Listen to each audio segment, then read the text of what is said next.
Pour la petite anecdote, ça fait longtemps que je répare. Quand j'avais 16 ans, quand mes amis faisaient du babysitting, moi je faisais de la réparation d'ordinateurs pour les Friends and Family et le voisinage. Donc c'est quelque chose que je faisais depuis longtemps, et quand j'ai voulu monter une boîte pendant ma 4e année d'école de commerce, j'ai naturellement reproduit ce que je faisais quand j'avais 16 ans. Donc, Save My Smartphone, c'est une entreprise qui fait de la réparation de smartphones et tablettes tactiles. Notre vision long terme de la boîte, c'est de pouvoir réparer n'importe quel objet connecté dans le monde dans la journée. Donc on va rajouter de plus en plus de produits à notre catalogue, l'Apple Watch, les ordinateurs portables, les bracelets connectés, les balances connectées, etc. Il s'est vendu l'année dernière dans le monde 1,3 milliard de smartphones. Et ce qu'il faut savoir, c'est que sur tous ces appareils qui sont utilisés tous les jours, vous avez 12% de casses par an. Vous prenez 100 utilisateurs de smartphone, vous leur donnez 100 téléphones, à la fin de l'année, vous allez en retrouver 12 qui seront cassés. Donc nos clients, c'est ces personnes-là qui ne peuvent plus utiliser leur téléphone, qui sont en détresse. Et donc d'ailleurs, c'est là qu'on intervient. On n'intervient pas sur de la réparation pure. Nous, on parle de sauvetage. C'est des gens qui ont besoin de cet outil, et on est là pour les aider. Moi, c'est une boîte que j'ai montée il y a 2 ans et 2 mois. Donc, j'ai monté une première boutique dans le 16e arrondissement en février 2013. À cette époque-là, j'étais en cours, donc j'avais déjà 2 salariés. On a eu une montée en puissance sur la boutique. On a fait rentrer des premiers comptes professionnels. Donc, on travaille aujourd'hui avec PSA, Bolloré en compte exclusif. Et puis après, on a stagné un petit peu.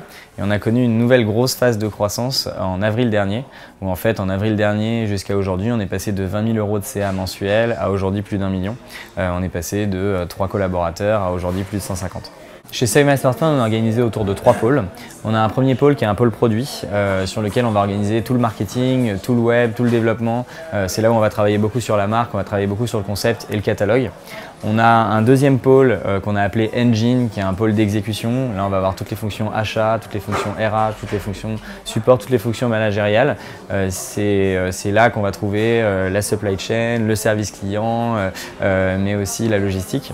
Et puis, on a un dernier pôle qui est un pôle finance et RH que je pilote de très près, parce que c'est quelque chose de hyper important aussi quand on a une grosse croissance comme ça. Donc, c'est qui sont les fonctions clés, comment est-ce qu'on les recrute, et on a un cash management qui est très bien géré. Comme on voit s'opérer en fait une grosse croissance sur la structure, on commence à avoir des liens les uns des autres qui sont moins proches. Ce qui est très cool dans une start-up, c'est que c'est une structure qui est très efficiente, parce que tout le monde se parle énormément, tout le monde est dans la même pièce, tout le monde bosse dans le même esprit, avec la même direction. On voit des choses qu'on ne voyait pas s'opérer il y a encore quelques mois dans la structure aujourd'hui, où les gens ne vont pas spécialement dans le même sens, et nous on est moins proches les uns des autres, et on est plus dans des départements. Donc les next steps pour nous, ça va être de continuer cette croissance. On s'est beaucoup vanté d'avoir 20 à 30% de croissance par mois. C'est quelque chose qu'on a besoin de continuer maintenant. Donc maintenant, ça nécessite des fonds. Donc on est en train de closer un round de levée de fonds. On est en train de closer 15 millions d'euros qui seront normalement signés d'ici les 2 prochaines semaines. Donc là, on est vraiment en phase de closing. Et l'idée, c'est de pouvoir donc continuer cette croissance. Ça va nous amener à peu près 600 collaborateurs à la fin de cette année. Et puis bon, je ne vous parle pas des 2 prochaines années, ça va être trop loin.